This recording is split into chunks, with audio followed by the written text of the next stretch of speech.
Good morning, everybody. I hope you're having a good, great, grand, wonderful day.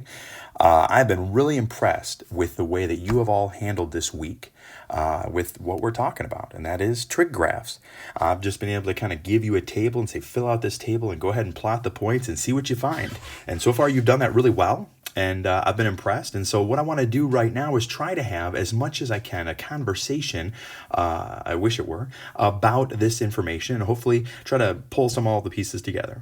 So let's dive right in.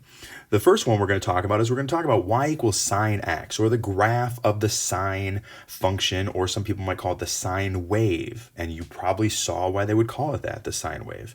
Now, if I wanted to draw a very quick, not an incredibly accurate, but a very quick graph, I want to show you how I'd do that. First of all, I know that y equals sine x starts at the origin. At least that's one way. It passes through the origin is another way to look at it. And I know that it comes back and hits 0 on the y after 360 degrees. Now, normally I would think about that in terms of being 2 pi. It'd be so much easier to talk about this in terms of pi over 4 and pi and 3 pi over 2 and all these things. But we haven't spent enough time with radians, so I'm going to keep it in degrees. So I'm going to put 360 right there. And then what I'm going to do is I'm going to try to find the halfway point between these two. And I'm going to say it's right around there. And obviously the halfway point between 0 and 360 is 180. I'm going to find the halfway point between those two and say, well, that's right about there. That's 90. And the halfway point between right here and say that's about 270. Okay, and now with these, I know that the curve does not cross the x-axis all those times, but it does something at each one of those times, and that's why I'm labeling that information. First of all, I know that it does cross the axis at the origin, I know it crosses the axis at 180, and I know it crosses the axis at 360. At 90 and 270, it has a max and a min. And so what I'm going to do is I'm going to try to go ahead and graph that. And so I'm going to say, well, at 90, let's put, we'll say that 4 ticks up this y-axis is 1, and that's where it has its max. We'll put 4 ticks down here. At 270, that's where it has its min, which would be right about here. And so now all I have to do are connect the dots, and I can draw a pretty decent sine wave. And so I'm going to start at the origin and go through the max, come down through, go through 180, hit the min, and go back up. Now you can see that's not great. I'll try it one more time, see if I do it a little bit quicker. Not bad, but either way, if you plot these few points, it sure makes it a lot easier. So I always plot where it crosses the origin, right here, where it crosses the axis, right there, there, and there, and then I plot the max and the min, and it's a pretty easy graph to draw. Now, this is what you should have drawn, but the thing I don't want you to think about is that it starts and ends here, because this graph actually goes on forever. And so it starts way back behind the origin and it continues on and on and on. And so you can see when you connect it all, you can see a little bit more what this looks like. It's this continuous wave, and it goes and it goes and it goes. And so with that, with it being a function, I want to talk about something real fast, and that is, let's talk about the domain and the range of this function. Okay, so domain, we know, is all possible inputs. And we want to know, what are the values that we can put into this function? Well, hopefully this picture gives you an idea, realizing that this goes forever this way and forever this way. So there are all x's, anything possible we can think of on the x-axis is going to find a spot on this function. And so the domain is all real numbers, or negative infinity to positive infinity, however you want to look at it. And then let's think about the range. The range is the output, all possible y's.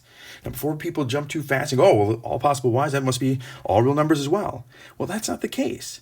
What we want to look at is we want to go, well, how high does this ever go and how low does it ever go? And we can see very clearly the highest it ever went was right here, and the lowest it ever went was right here.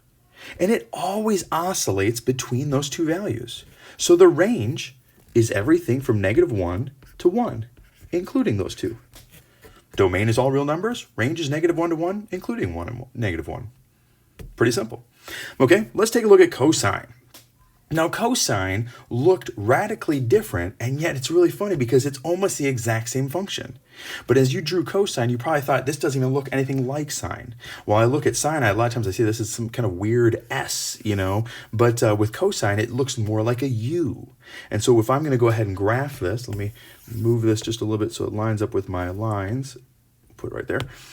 Okay, I'm going to say, well, I know that cosine starts in terms of when x is equal to 0, cosine starts up at its max, at 1. And I'm going to go ahead and out here and put my 360.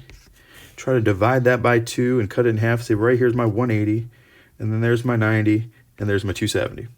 Now, cosine is different than sine in the fact that it starts up here, and it ends up there. I know that halfway in between it has its lowest point, down here at -1, so that would line up with 180. And it crosses through the axis here and here. Now, if I connect those dots because I didn't know any better, I'd just make a V. But I do know better. I know what this thing kind of looks like, and so I know it's this wave that comes down and comes through here. Oof, that part was rough. Let's see if we can try that again.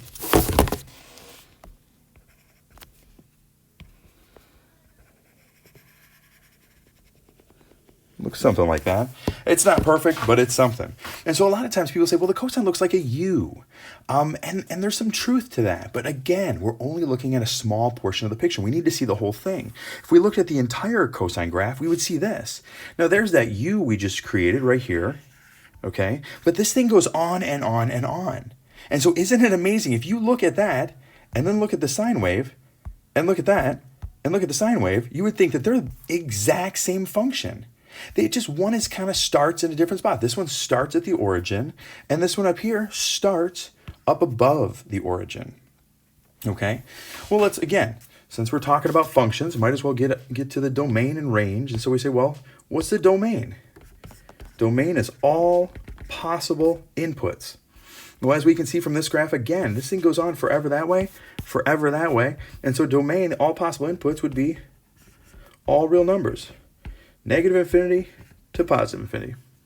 And let's talk about the range.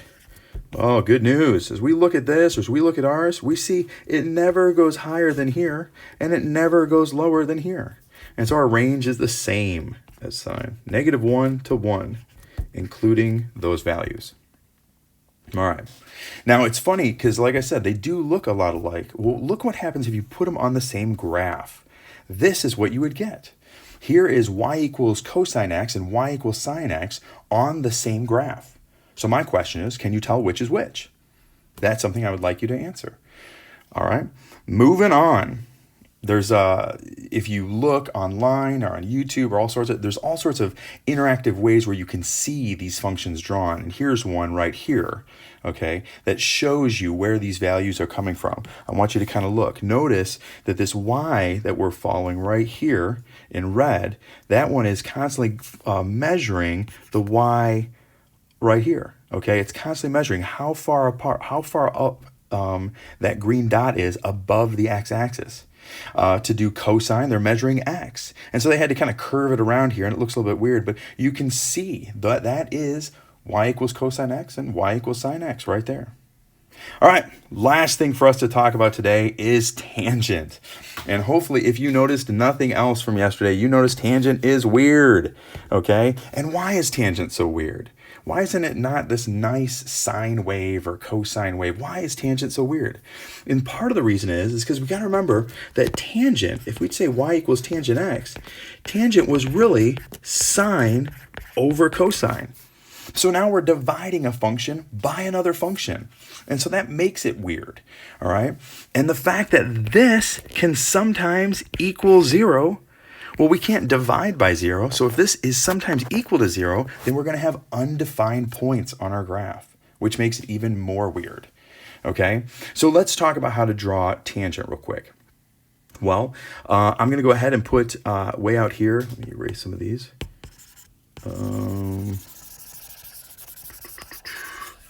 Okay, good enough. All right, I'm going to put way out here. I'm going to put 360. That does not say 360.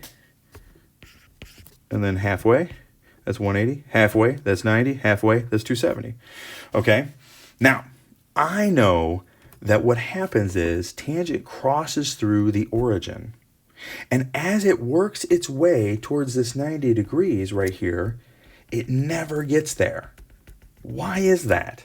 Well, that's because cosine of 90 degrees is 0. So that is an undefinable point for this function. So as tangent moves closer and closer to 90, it can never get there. It has to kind of freak out. So it has this asymptote, okay? And so what tangent does, now let's back up one step. We should think about halfway between 0 and 90, right here, is 45, okay?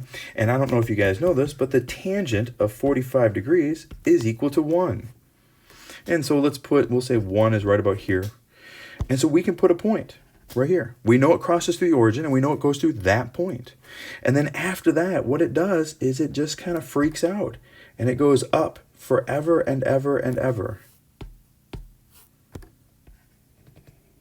getting closer and closer to that asymptote, but never quite getting there. All right, back on this other side, once we get past that, well, it passes through the axis right here. Now that's at 180, because the tangent of 180 is 0. Now, halfway between 90 and 180 is 135, and the tangent of 135 is -1. So that means down here, we've got a point. And so this part looks like this. It passes through here, and it goes forever and ever. Keep trying to get closer and closer to that, but never getting there. Okay, so when you graph tangent, this is kind of what you should have. Now, look, we've gotten to there, but we still have all the way to 360. Well, there's another asymptote. There's another asymptote right here at 270. Okay? And so what happens is, again, we're going to have a point right here. It's going to go through that point, and it's going to work its way on up. Again, there's going to be a point right here. And it's going to go down. Okay. Now, I hope that you can see that all of tangent, everything that tangent does, happens between right here and right here. That if you look right here at 0, it starts and it goes up to positive infinity, never quite gets there. And then right here, it comes up from negative infinity and then gets right back to here. And now, here on out, we start over. If we were just to make kind of a picture, if we could just kind of take a picture of what happens right here, we would realize that that looks exactly like what happens right there. It started at 0 and it worked its way up. It came to an asymptote and then it came up from negative infinity and worked its way back. And so this is the pattern that repeats, okay? And so there's a couple things that we should see from here. First of all, this pattern repeated twice between 0 and 360. Whereas sine and cosine it took from 0 to 360 for them to do everything that they had once.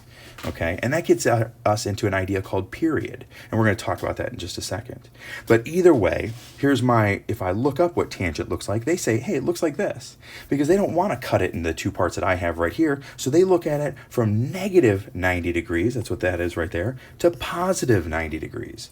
And you can see the asymptote. You can see the whole tangent kind of wave or curve. All right. So the last thing that we didn't talk about at all, and I'm going to go back up here and look at sine and cosine, is we didn't talk about period.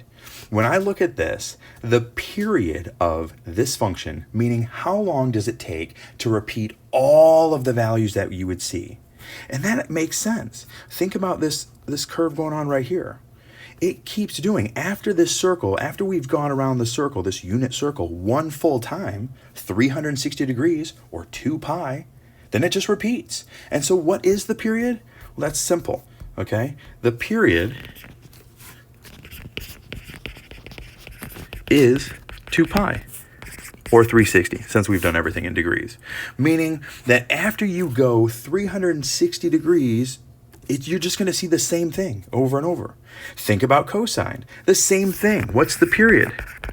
Well, the period is 360, or 2 pi. Because after you go from here to 360, you're just going to see the same thing over and over. You're going to see another u, and it's just going to create that wave. But when we get to tangent, that's where tangent was a little bit different. We saw everything tangent had to offer between here and here.